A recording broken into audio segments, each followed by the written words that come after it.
إعلامية فضائية أن نستضيف فضيلة الدكتور حسن سلمان في هذا اللقاء الطيب المبارك. أهلا وسهلا بكم. أهلا وسهلا، مرحبا بك وبالمشاهدين.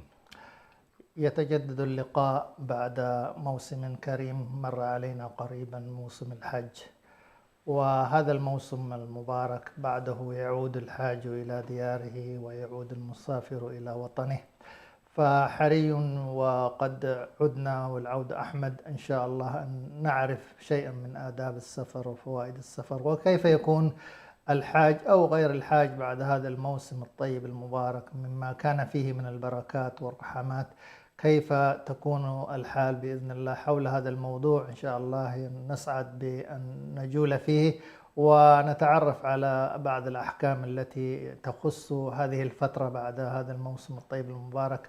استهل بداية اللقاء فضيلة الدكتور بشيء من خصائص العودة وما يكون عليه الإنسان بعد هذا العمل المبارك الذي مر بنا قريبا. بارك الله فيكم.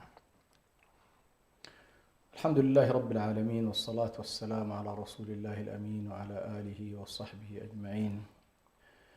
المشاهدون الأعزاء، كل عام وأنتم بخير، ونسأل الله سبحانه وتعالى أن يجعل أعوامنا وأيامنا كلها خير وبركة في طاعة الله سبحانه وتعالى. ونحن لازلنا طبعا في الأشهر الحرم، وطبعا هنا في مجموعة أوقات وأزمنة تتداخل، والله سبحانه وتعالى يخلق ما يشاء ويختار، فتتداخل أشهر الحج مع الأشهر الحرم كما لا يخفى عليكم. فالأشهر الحج تبدأ مثلا من شوال وذو القعدة وذو الحجة، والأشهر الحرم تبدأ معنا من ذو القعدة وذو الحجة ومحرم ورجب منفصلة. هذه التداخلات سبحان الله المسلم ينظر إليها بنظرة خاصة، وهو أنه كيف يكون في هذه الفترة الزمانية يستعظم فيها أمر الله سبحانه وتعالى، ويستعظم فيها كذلك المخالفات التي يمكن أن تقع منه. فالحاج وهو قد انتهى من حجه ويريد بعد ذلك العودة إلى أهله والعودة إلى دياره، يبقى هنالك الإنسان متنازع بين العودة إلى الأهل وما بين مفارقة الديار المحرمة، هذه الديار المباركة التي عاش فيها لبعض الوقت، وهو يتنقل بين مشاعرها ويطوف ببيتها ويصلي في المسجد الحرام الذي هو كما هو معلوم الصلاة فيه ب100,000 صلاة. فالإنسان سبحان الله متنازع، طبيعة الحال متنازع بين، لكن كان من هدي النبي صلى الله عليه وسلم أنه إذا انتهى من مشاعره كان يسرع بالعودة إلى أهله، ما كان من هديه عليه الصلاة والسلام التأخير، وهذا طبعا لا بد أيضا الحاج أن ينتبه إليه، وخصوصا من كانت له أعباء أسرية ومن كانت له عائلة تنتظره وتحتاج وجوده، وهذا يختلف بطبيعة الحال عمن هو مخفف حاله. نعم. فالناس يتفاوتون، فمن الناس من يكون وجوده وبقاؤه لفترة أطول في مكة قد يكون أفضل له ولدينه ولحياته، ومن الناس من يكون الأفضل العودة، وكان هذا نهجه عليه الصلاة والسلام. إذا قضى أحدكم نعمته نعم فليعجل إلى أهله. نعم. فهذه مسألة مهمة جدا بالنسبة للحجاج، لا بد أن يستحضروها. النقطة الثانية وهو يريد أن يفارق، هنالك بعض الأحكام التي لا بد من أن يقوم بها الحاج. الأمر الأول هو مجرد أن ينوي الحاج المغادرة، فإن هنالك واجب لا بد أن يقوم به على قول الجمهور، وهو طواف الوداع. نعم. ولا يكون طواف الوداع إلا وقد عزم أمره على مفارقة البيت الحرام، وخلاص ستف أموره وعفشه وكل شيء، ينزل بعد ذلك إلى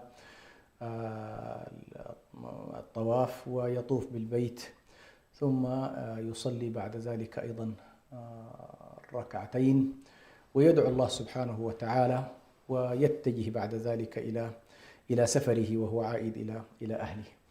فهذه مسألة يكاد يكون هذا آخر العهد بالبيت، هو أن يكون طوافا. نعم. الإنسان يكون آخر عهده بالبيت طواف، كما كان أيضا أول عهده بالبيت طواف، وهو طواف القدوم وطواف الوداع. هذه من الأشياء المهمة جدا.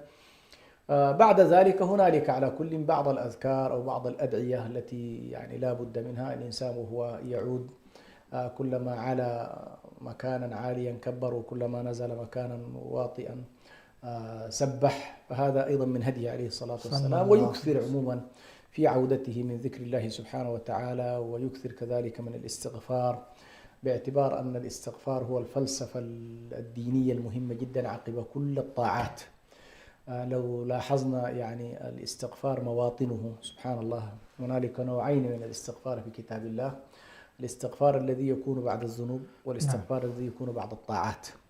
والاستغفار الذي يكون بعد الذنوب والمعاصي هذا غالبا لعوام الناس، والاستغفار الذي يكون بعد الطاعات لخواص الناس. فأهل الطاعات من الخواص استغفارهم ليس مربوطا بالذنب، ولكنه مربوط بالطاعة. فنحن مثلا بعد الصلاة نستغفر الله، نعم، وبعد الزكاة نستغفر الله، وبعد الحج نستغفر الله. فإذا أفضتم من عرفات فاذكروا الله عند المشعر الحرام، ثم أفيضوا من حيث أفاض الناس واستغفروا الله. فأنت أيضا في هذه اللحظة وقد أكملت المشاعر تستغفر الله. والسبب في ذلك أن الاستغفار في هذه الجزئية على وجه التحديد هو استغفار مربوط بخشية التقصير وليس بوقوع الذنب. يعني الاستغفار يردم الفجوة بين المطلوب شرعا وبين ما قمت به واجبا. فهنالك دائما، لأن التعامل مع الله سبحانه وتعالى لا تستطيع أن تقول ولا أنت أكملت الأمور على أحسن وجهها. فعندما تصلي تستغفر الله، وعندما تحج كذلك تستغفر الله، تستصحب ما هو عموما من تقصير صاحب هذه الشعيرة المباركة. فيظل الإنسان أيضا وهو في طريق العودة إلى أهله يكثر من الاستغفار لله سبحانه وتعالى، ثم بعد ذلك أيضا يستصحب العزم على ألا يعود إلى أي أمر كان قد ألفه من الذنوب والمعاصي والسيئات قبل الحج. لابد هذه من الأشياء أيضا التي يضع لها الإنسان اهتمام. فبعض الناس للأسف الشديد يكون عنده ذنوب وعنده معاصي وعنده أشياء تعود عليها، سواء كانت من الكبائر أو الصغائر، لكن الحاج عليه أن يدرك بأنه والله قد لا تتاح له فرصة حج مرة أخرى. وزي ما نقول نحن الآن العداد صفر، يعني أنت الله سبحانه وتعالى قد إذا قبل منك هذا الحج فإنك تعود إلى أهلك كيوم ولدتك أمك. يا سلام. هذه مسألة تحرص عليها، كأنما إنه والله خلاص أنت العهد بينك وبين الله سبحانه وتعالى أنك كأنما عاهدت الله في هذه المشاعر أن تلتزم بالتسليم، لأن أعظم مقصد مقاصد الحج التسليم لله سبحانه وتعالى، والإكثار من ذكره، والاستكثار من الاستغفار، والتعهد على أن يستمر على طاعة الله سبحانه وتعالى. هذه بعض الأشياء التي لا بد أن يستصحبها الإنسان مع بداية هذا الحديث عن قضية عودة الحاج إلى دياره وأهله. بارك الله فيكم فضيلة الشيخ على هذا الاستهلال الطيب المبارك. ولا شك كما قلتم حقيقة هذا الرجوع يعني هو يعني نقطة تحول في حياة الإنسان، منها ينطلق محافظا على ما اكتسب من نقاء نفسه وحقيقة علو الدرجات التي حصل عليها. فضيلة الشيخ حقيقة نحتاج يعني أنه أيضا نبين هذا الحدث العودة إلى الأهل كيف يعني يكون حدثا جميلا من حيث الاستقبال، من حيث بعض الأشياء اللي تفرح يعني الأهل وتدخل عليهم السرور مع الرجوع. وبعض الناس أيضا في الطعام وكذا هناك يعني برضو ولائم تعمل. ما الصيغة والصفة يعني الجميلة لاستثمار هذا الرجوع وإدخال السرور على الأهل وعلى الأحبة الذين يلاقيهم عند الرجوع المسافر من الحج ومن غيره. بارك الله فيكم. طبعا لا بد أن نستحضر معنى قوله واذكروا إذ أنتم قليل مستضعفون في الأرض تخافون أن يتخطفكم الناس. هذا الاستحضار مهم جدا في شعيرة الحج، يعني دائما أو في فترات طويلة جدا من التاريخ الإسلامي نعم أو غير الإسلامي حتى ما قبل بعثة النبي صلى الله عليه وسلم لم يكن الوصول إلى البيت الحرام في كل الفترات آمن. كانت هنالك عصابات وكانت هنالك مخاطر، وكلما ضعفت الدول الحامية للحرمين ولم تكن قادرة على حماية الحجاج تجد أن هنالك بعض القبائل أو بعض قطاع الطرق من المحاربين يعني يقومون بسلب أحيانا الحجاج أموالهم أو قتلهم أو غير ذلك. ففي السابق مثلا فكرة العودة كانت مرتبطة بالسلامة، أن الحاج عاد بالسلام من هذه الديار. يا سلام. هذه المسألة كانت حاضرة عند الناس. يعني اليوم قد يكون هذا الوضع، مع أنه أيضا اليوم في كثير من المخاطر تحصل، أحيانا حرائق، أحيانا كذا. فالجزء الأول سبحان الله في موضوع الفرح هو متعلق بأمرين. الأمر الأول أن هذا الحاج ذهب إلى الحج وعاد بسلامته. نعم. هذا مما يشكر الله تبارك وتعالى عليه، أن الإنسان ذهب في سفر وكان يمكن أن لا يعود ولكنه عاد. الأمر الثاني أيضا الفرح بأن هذا الإنسان بعد عودته بسلام أيضا أدى شعيرة من الشعائر الإسلامية التي هي في العمر مرة وجوبا. نعم. فيفرح الناس سبحان الله جميعا بأن هذا الإنسان أدى واجبا عظيما من أحكام الإسلام العظيمة، ومرتبطة بطبيعة الحال بزمان ومكان.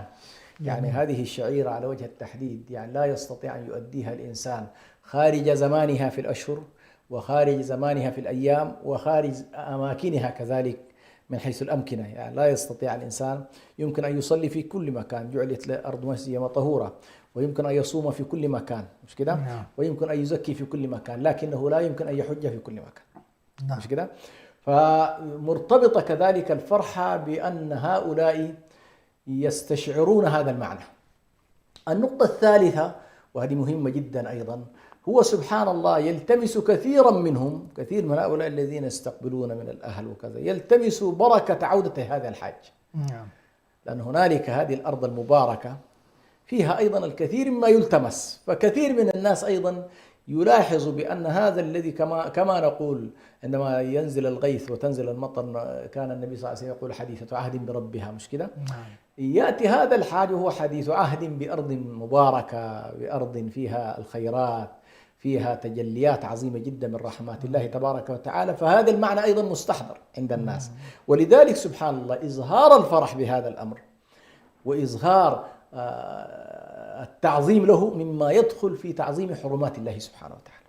ومن يعظم شعائر الله ومن يعظم حرمات الله، فأنت هذه شعيرة من الشعائر، شكل من أشكال التعظيم فيها حسن الاستقبال لهذا القادم الذي ذهب إلى أرض الحرمين، وهو يعود استقباله بما يليق دون أن يكون هنالك بطبيعة الحال مخالفات شرعية. لكن الفرح والتعبير عن هذا الفرح سواء في صورة الاستقبال أو في هيئة الاستقبال أو في غيرها من الأشياء، فإن هذا أيضا مما يدخل معنا في تعظيم شعائر الله سبحانه وتعالى وإعطاء هذه الشعيرة حقها، وربما يكون في ذلك أيضا تحفيز لغيره.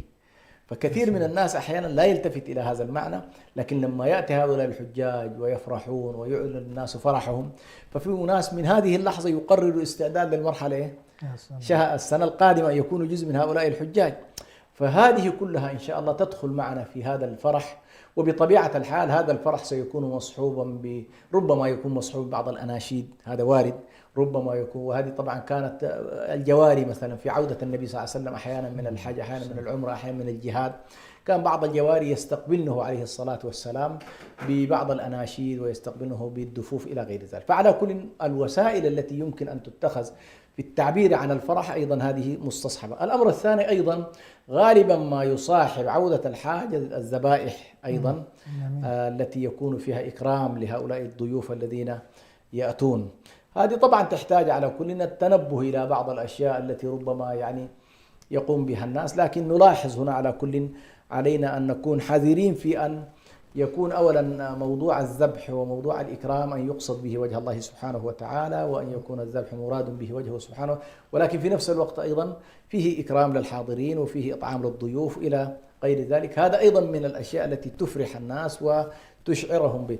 فالشاهد إن والله خصوصا هنا أنا أقول في البلدان التي تقل فيها الاهتمام بمشاعرنا الدينية، إظهار المشاعر مهم. يا سلام. يعني لاحظ الآن أنا أفرق بين بلدان السنة فيها ظاهرة والإسلام فيها ظاهر، نقول أحرصوا قدر الإمكان على التوقف في كثير من الأمور التي لسنا بحاجة إليها.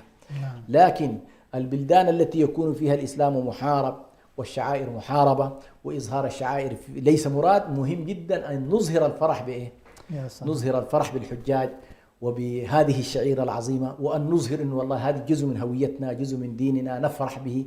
هذه من الأشياء ربما بعض الدعاة أحيانا يعني يلتبس عليه مفهوم البدعة ومفهوم إظهار إعزاز الدين وإظهار هوية المسلمين. هذه من المقاصد اللي لا بد أيضا أن نلتفت إليها. فهنا أقول نخفف فيما يمكن أن نسميه بالبدع غير الحقيقية. جميل. بدع غير الحقيقية اللي يسموها أصل المسألة مشروع ولكن يكون فيها بعض الزوائد، هذه يسموها البدعة الإضافية. البدعة الإضافية إذا كان هنالك مقصود أعظم من هذه البدعة فإن ذلك مما يمكن على كل أن يتسامح فيه بطبيعة الحال. هنا تدخل في قضية الهيئة، هيئة الفرح، طبيعة الفرح، نمط الفرح، هذه كلها تدخل. لكن في بلداننا على وجه التحديد نحن بحاجة إلى أن نهتم بالشعائر عند الذهاب وعند ذهاب الحجاج ووداعهم وعند استقبالهم لا بد أيضا أن يظهر هذا الفرح. نقول ذلك ونحن يمكن أكثر من مرة في حلقاتنا هنا في هذا البرنامج أشرنا إلى أن موضوع الحجاج في إريتريا في تراجع كبير جدا، وهذه المسألة لا بد من أن يعني يقرع فيها جرس الإنذار كما يقولون، والمؤسسة الدينية لا بد أن تلتفت إلى هذا الموضوع. كيف والله إن الحجاج يكون والله أصغر واحد فيهم مثلا عمره 80 أو 80 سنة أو 70 فما فوق، هذه إشكالية كبيرة. أيضا كيف للحجاج اللي مفترض والله إريتريا يكون منها 6000 حاج مثلا، والله الذين يأتون إلى من إريتريا 600 حاج، هذه كلها إشكالات تصاحب. ولذلك أنا أقول الاهتمام بهذه الشعيرة والمطالبة بأهمية أن يشترك كل قادر من الأغنياء سواء كان شابا أو كان كهلا أو كان شيخا، ولا ترتبط شعيرة الحج عندنا بكبر السن، لأنه ما يدريك أنه والله أنت ستعيش 60 سنة أو تعيش، ما يدريك. يجب عليك أنت أن تسارع بالحج بمجرد أن استطعت أن تحصل على قيمة الحج وكنت قادر عليه، سواء كان عمرك 20 أو كان عمرك 30 أو كان عمرك 40 يعني. فليس مرتبطة المسألة بالسن المتأخرة كالشيوخ مثلا، هذه خطيرة جدا من الناحية الشعائرية. نعم، بارك الله فيكم فضيلة الشيخ. حقيقة في بلادنا العزيزة موضوع الإكبار وإظهار يعني الاهتمام بعودة الحجيج يعني ملحوظة، أدركنا يعني هذا الأمر في ربما في الجدات والأجداد يعني حقيقة، وله حفاوة.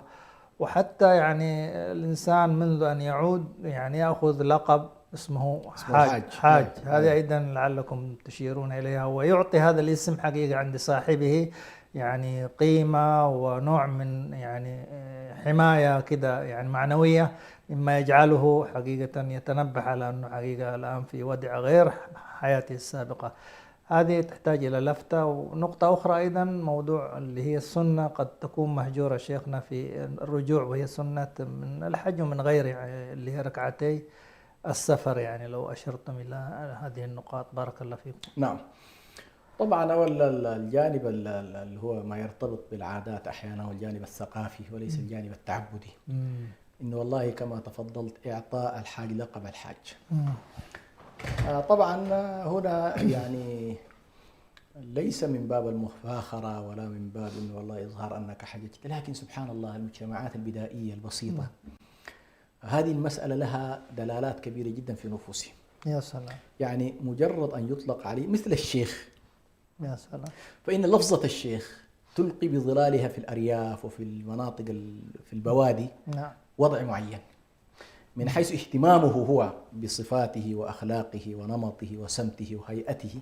جميل. وأن يرتفع بطبيعة الحال عن كل ما يدنس هذه الحالة. جميل. خصوصا شيخ القرآن مثلا. جميل. تجد أنه دائما حريص أنه والله لا يحاول أن حتى من هم في سنه يقولون له لا يليق بك ذلك أنت، مشكلة نفس الطريقة. سبحان الله الحاج مجرد أن يأخذ هذا الوصف فهو سيظل يرعى هذا الوصف. يا سلام. جميل. ويظل ملتفت إلى هذا الوصف. ومنتبه إلى هذا الوصف.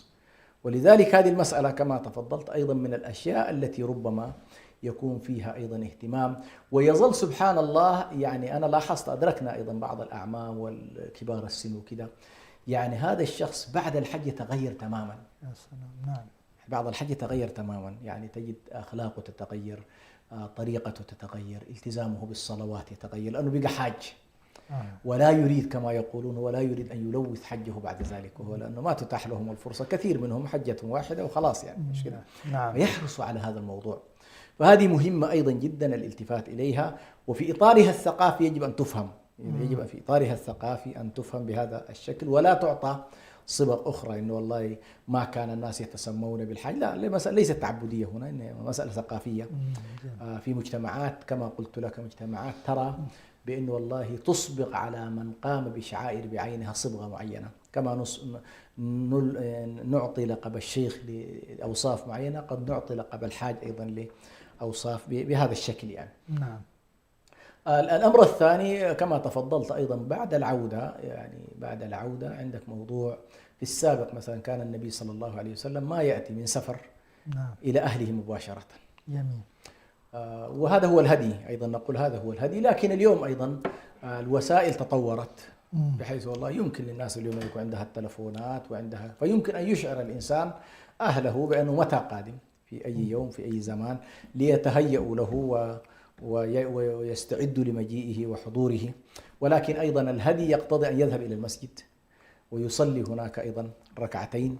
صحيح عللت هذه بأن يكون الأهل، ولكن هي حالة تعبدية موجودة، إنه أيضا الإنسان لا يأتي إلى قريته مباشرة إلى بيته، وكأنما ينتقل من المسجد الحرام إلى مسجد حيه مباشرة، يعني من المسجد إلى المسجد. فيها دلالات على كل مهمة جدا، وارتباط المسلم سبحان الله في حياته كلها بمركزية المسجد في الحياة. لماذا يأتي الإنسان من سفر ويذهب إلى المسجد؟ هذه مركزية بالنسبة للمسلم هكذا، مش كده؟ لا بد أن يلتفت إلى هذا المعنى. أيضا من الأشياء التي لا بد من الاهتمام بها قضية الهدايا التي يحملها الحاج. نعم. وهنا لا بد أن ننبه إلى بعض الأشياء. يعني بعض الناس سبحان الله يستبسط ما يأتيه من بعض زملائه، زي ما واحد من الحجاج يحكى بأنه والله جاب هدايا طيب وسبحة وكذا ووزعها وأتى بمصحف لواحد من أصحابه.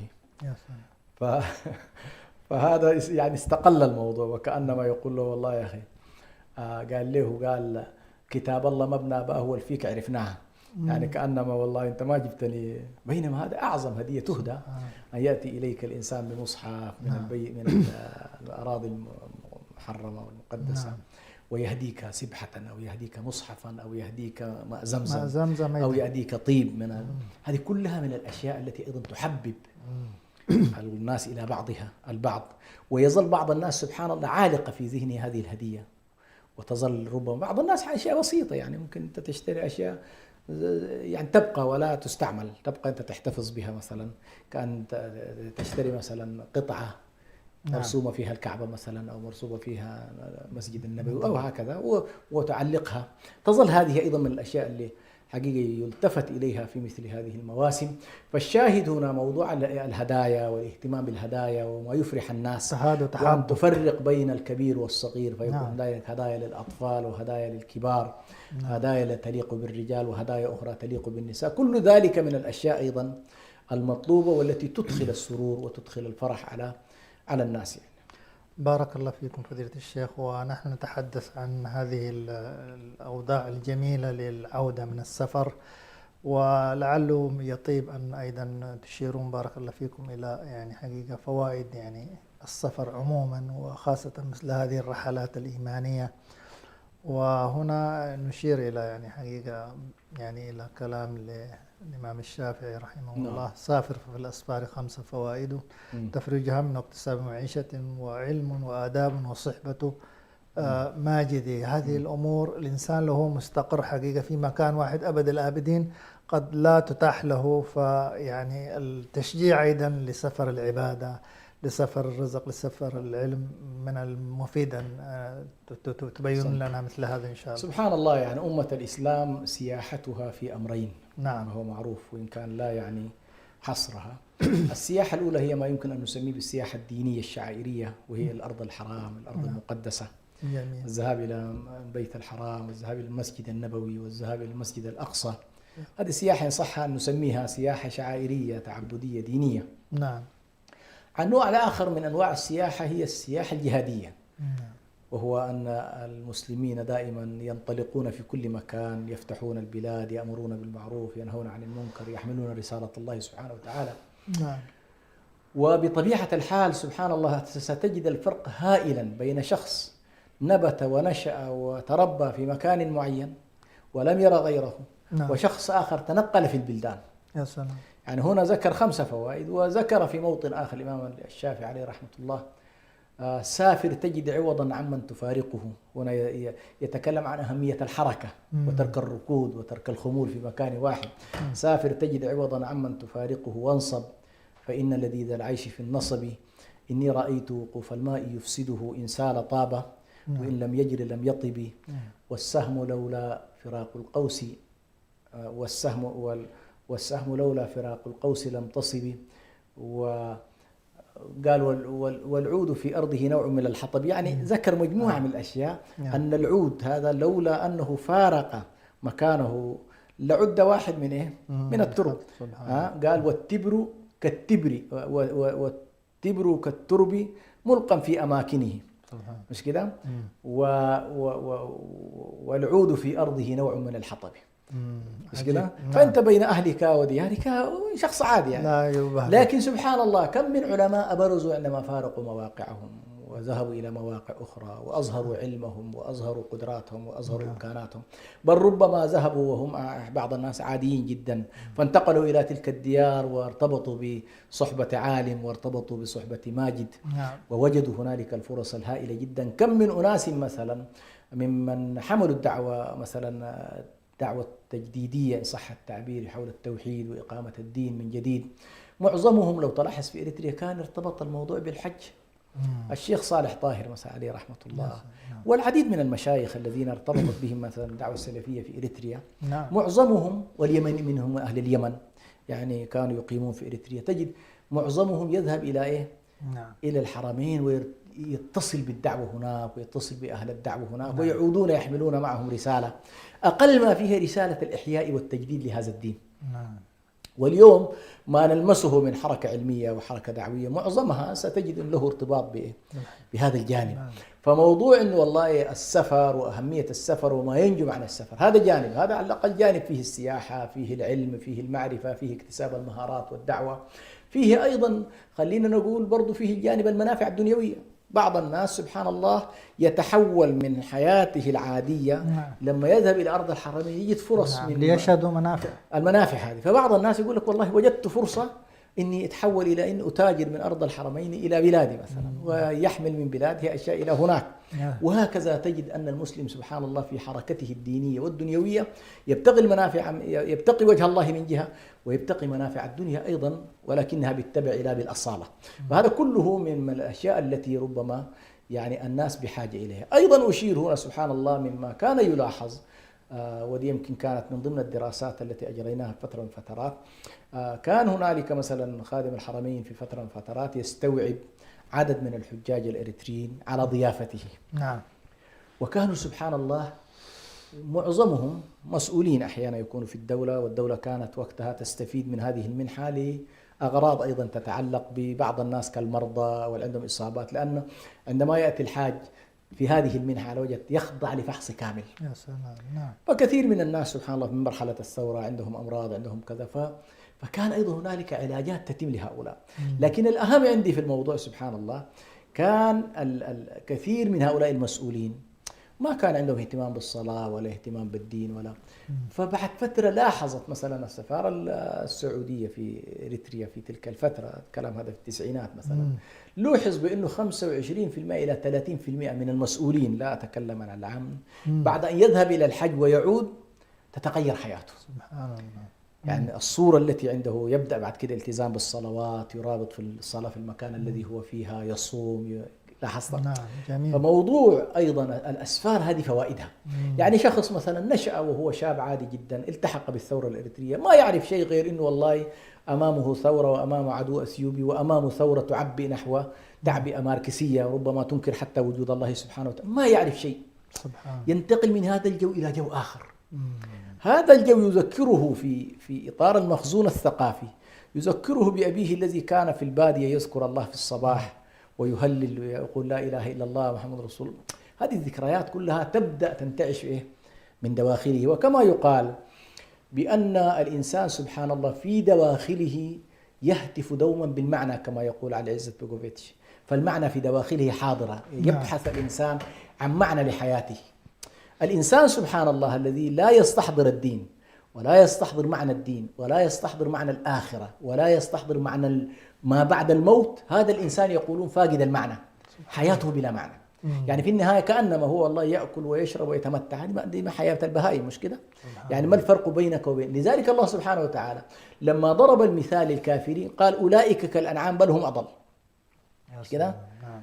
أو يأكلون كما تأكل الأنعام والنار مثوى لهم، بينما على الأقل الأنعام أحوالهم قد تكون أهون، قال لهم يعني يكونون كالتراب. نعم. فهذه كلها من المعاني المهمة جدا سبحان الله في هذه الأسفار التي نتحدث عنها. بارك الله فيكم فضيلة الشيخ على هذا يعني التوضيح وهذا الكلام الحقيقة مفيد جدا.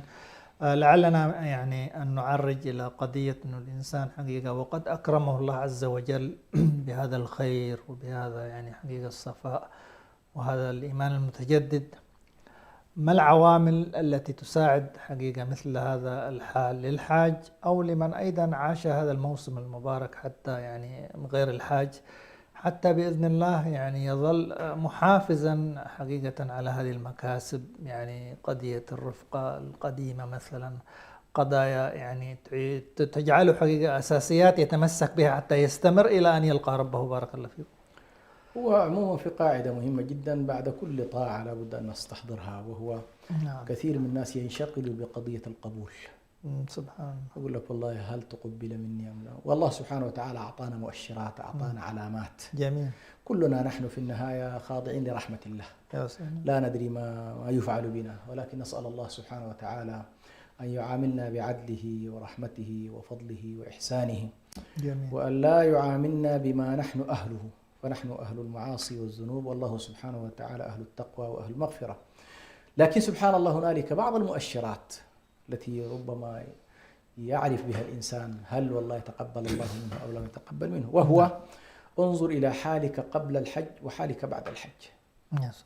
فإن رأيت أن الله سبحانه وتعالى قد شرح قلبك للخير وللطاعات والمسارعة فيها، وحب الخير للناس والخير للخلق ومحبة الحق جل جلاله، وظل قلبك معلق به جل جلاله، فهذه دلالة القبول. لأنه يقال عند العارفين بأن الهداية تجر الهداية، وأن الطاعة تجر الطاعة، وأن التوبة تجب ما قبلها وتفتح ما بعدها آفاق. ولذلك سبحان الله هذه المسألة بالنسبة للحاج يجب أن تكون نصب عينيه. هو قد لا يتاح له كما ذكرت فرصة أخرى، لا يعني اليوم أنت ما شاء الله في الصلوات يتاح لك 5 صلوات في اليوم، مش كده؟ لكن الحج قد لا يتاح لك، خصوصا في ظل الضائقة المالية التي يمر بها الناس وكذا، وفي ظل أنه والله الدول صارت يعني أحيانا ما تخلي الواحد يحج بعد 5 سنوات. هذه إشكالات كبيرة جدا نمر بها. ولذلك على الإنسان سبحان الله أن ينظر إلى حجته كجوهرة يجب أن لا تدنس، ويجب أن تحمى، ويجب أن تحرس، ويجب أن يأتي بها كاملة عند الله سبحانه وتعالى، وأن يسأل الله عز وجل بعد عودته دائما القبول، ويسأل الله سبحانه وتعالى أن يتقبل منه وأن يعينه على الحفاظ عليها وألا تدنس كما قلت بما يحبطها وما يؤدي إلى إضعافها. هذا جانب. الجانب الثاني أيضا مباشرة بعد الحج أيضا الإنسان أن يضع لنفسه مسارا مختلفا عما كان عليه في السابق. فأنت كما قلنا بقيت حاج، والحاج عليه التزامات، مش كده؟ عليه أن يكون راشدا، أن يكون يعني لا يذهب في اتجاه ما يضيع أوقاته. يعني إذا كان مثلا في السابق والله أنت عندك الفرصة لأن تجلس في القهاوي، وعندك الفرصة لأن تلعب بعض الألعاب اللي تسلي بها، ما بعد الحج يفترض أن يكون مختلف تماما. فأنت دخلت على الأقل في وضع جديد، وينبغي أن يكون الإنسان حريصا على هذا الموضوع. أيضا أن يظهر الاختلاف كذلك في أن يكون الإنسان في مجتمعه فاعلا ما بعد الحج. يا سلام. لأنك أنت الآن يعني ممكن أن نقول بأنك أنت على الأقل داعية في مستوى من المستويات. يا سلام. داعية إلى الله سبحانه وتعالى بما رأيت في الأراضي المقدسة أو الأراضي المحرمة، وداعية بما سمعت أيضا، وداعية بما عشته من مشاعر وشعور داخلي. هذه كلها من الأشياء اللي الإنسان حقيقة محتاج إليها، أن يذكر بها نفسه ويذكر بها الآخرين، ويدعو بها دائما يدعو الناس إلى هذا الأمر. فكل هذه معاني في تقديري يجب أن تستحضر ما بعد هذا الموسم المبارك. الله يكرمكم، جزاكم الله خير فضيلة الشيخ. لعل خير ما نختم به في لقائنا هذا الطيب المبارك هو فضيلة الشيخ قضية أن الإنسان يعني يحقق الحمد والشكر حقيقة من خلال ما يعقب النعم التي يعني حقيقة يعني يحققها، بحيث هذا الحمد يظل يعني مربوطا وحاضرا في يعني طاعاته وفي نفسه وفي أيضا تعليم من حوله، حتى بإذن الله يكون آثار هذا الحمد مصاحبة له، وربنا سبحانه وتعالى يحرسه بهذا الحمد ويوفقه.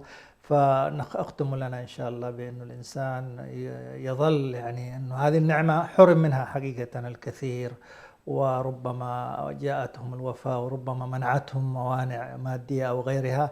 فأنت كون أكرمك الله عز وجل حضرت هذا الموسم وأكرمت بهذه يعني السفرة الطيبة المباركة، فليكن دائما لهجك حامدا شاكرا قولا وعملا. بارك الله فيكم. نعم، طبعا نحن سبحان الله عندنا مفردتين في القرآن الكريم وفي الشريعة، اللي هي مفردة الحمد والثناء على الله سبحانه وتعالى بما هو أهله. وهنا لا يرتبط الحمد بالنعم، فأنت تحمد الله على أي حال. تحمد الله على المنع، وتحمد الله على العطاء، وتحمد الله على الإيجاد، وتحمد الله على التكوين، وتحمد الله على الإمداد. فأنت تحمده في كل حال وهو مستحق الحمد، على خلاف طبعا هذا لا يكون ذلك إلا لله سبحانه، لأنه لا يحمد على مكروه سواه، مش كده؟ نعم. يعني لا أحد يحمد شخص على مكروه، لكن الله مستحق الحمد في كل حال، مش كده؟ نعم. فأنت تحمد الله على أي حال، وتشكر الله على نعمه. تشكر الله على نعمه، فالنعم مرتبطة بالشكر، والنعم تزيد بهذا الشكر، ولئن شكرتم لأزيدنكم. والشكر سبحان الله أعلى مراتب التعبد لله سبحانه وتعالى. يعني لما تجد سبحان الله تنظر إلى الغايات القرآنية، تجد مثلا هنالك غاية نسميها نحن غاية التعبد. نعم. يا أيها الناس اعبدوا ربكم. هذه من أوائل الغايات. جميل. في التسلسل نعبد الله، وما خلقت الجن والإنس إلا ليعبدون. ستجر غاية التعبد إلى غاية أسمى، وهي غاية التقوى. يا أيها الناس اعبدوا ربكم الذي خلقكم والذين من قبلكم لعلكم تتقون. فأنت تعبد الله لتتقيه، مش كده؟ نعم. ولاحظ الآن كيف أن غاية التقوى جرتنا إلى غاية أعظم وأرفع، وهي غاية التقوى. والتقوى ملف آخر تقريبا فيه اتقاء الشبهات واتقاء المحرمات واتقاء كذا، اللي هي فيها تقوى الإسلام وتقوى الإيمان وتقوى الإحسان. يا سلام. ثم سبحان الله المقام الأعلى من غاية التقوى هي غاية الشكر. يا سلام. يقول الله سبحانه وتعالى واتقوا الله لعلكم تشكرون. لاحظ، عبدت الله لعلك تتقي، واتقيت الله لعلك تشكر، وكأنما كمال التعبد لله يذهب بك إلى إيه؟ يذهب بك إلى أن تكون شاكرا لله. ثم ستلاحظ سبحان الله غاية الشكر ستجرنا إلى غاية الغايات، وهو أن تدخل تحت رحمة الله لعلكم ترحمون. نشكر الله لعلنا إيه؟ يرحمنا الله سبحانه وتعالى. فإذا دخلت في هذا الباب، وكان سبحان الله كثير من الأنبياء يقول وأدخلني برحمتك في عبادك الصالحين. إذا دخلت في رحمة الله أدخلك الله ضمن زمرة إيه؟ زمرة الصلاح، التي هي مقامها جنة الله سبحانه وتعالى. وموضوع الرحمة هنا يستلزم الجنة، ويستلزم لأنها مكان ظلال رحمة الله سبحانه وتعالى ومستقرها هناك. وحينها ستكون ما فوق ذلك بطبيعة الحال هي رؤية الله سبحانه وتعالى للذين أحسنوا الحسنى وزيادة. بارك الله فيكم على هذا الكلام حقيقة المفيد النافع الطيب، جزاكم الله خيرا. نشكر حقيقة فضيلة الشيخ دكتور حسن سلمان على ما قدم، ونسأل الله سبحانه وتعالى أن ينفعنا بما سمعنا. وأنقلوا عن دكتور حسن أنه يقول لنا الحج جوهرة، وهذه الجوهرة يجب أن تحمى ولا تدنس. نسأل الله سبحانه وتعالى أن ينعم علينا بفضله وبحمده وبشكره على ما وفقنا إليه، ونسأل الله أن يديم علينا هذه آثار هذه العبادة وغيرها من الطاعات حتى نلقى الله عز وجل. إلى أن نلتقيكم في لقاء قادم، نستودعكم الله. السلام عليكم ورحمة الله وبركاته.